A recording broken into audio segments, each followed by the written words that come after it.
Hi, friends. Welcome back.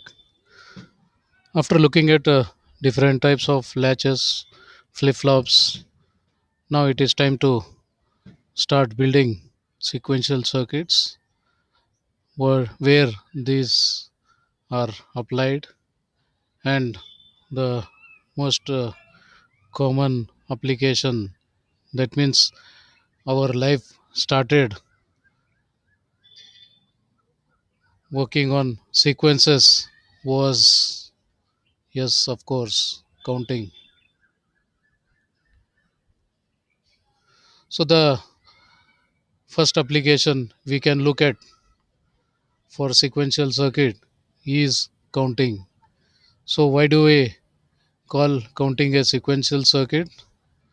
Simple.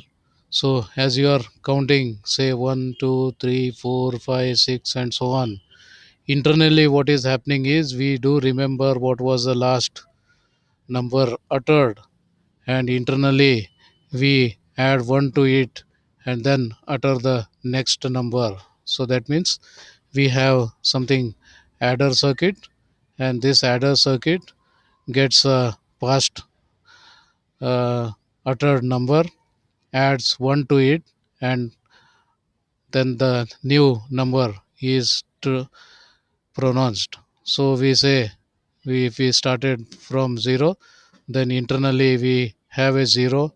To that we add a 1. So 0 plus 1 becomes 1. So we announce 1 and we remember that 1, and then 1 plus 1 we mentally calculate, and the answer is 2. So we tell 2, then 2 plus 1 internally we do, answer is 3, we tell 3.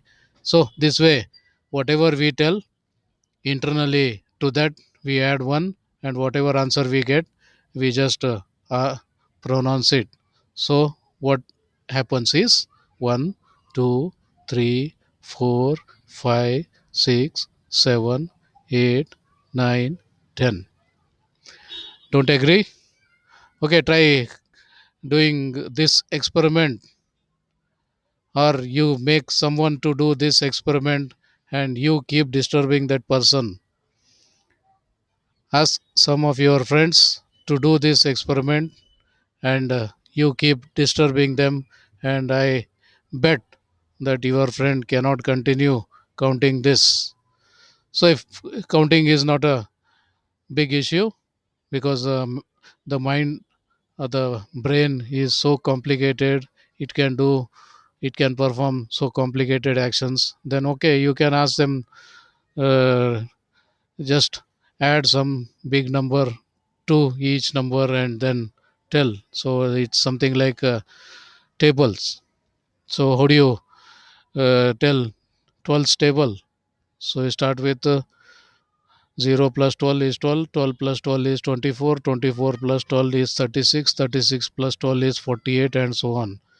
Now internally, adding 12 is little complicated, so you ask your friend to tell 12's table like that, and then just keep disturbing, and I am sure that your friend cannot continue after two or three announcements. So that's what that means. What I'm trying to convince now is, you need to remember what was the last number you uttered, and to that you need to add some difference, and then only a new number is available.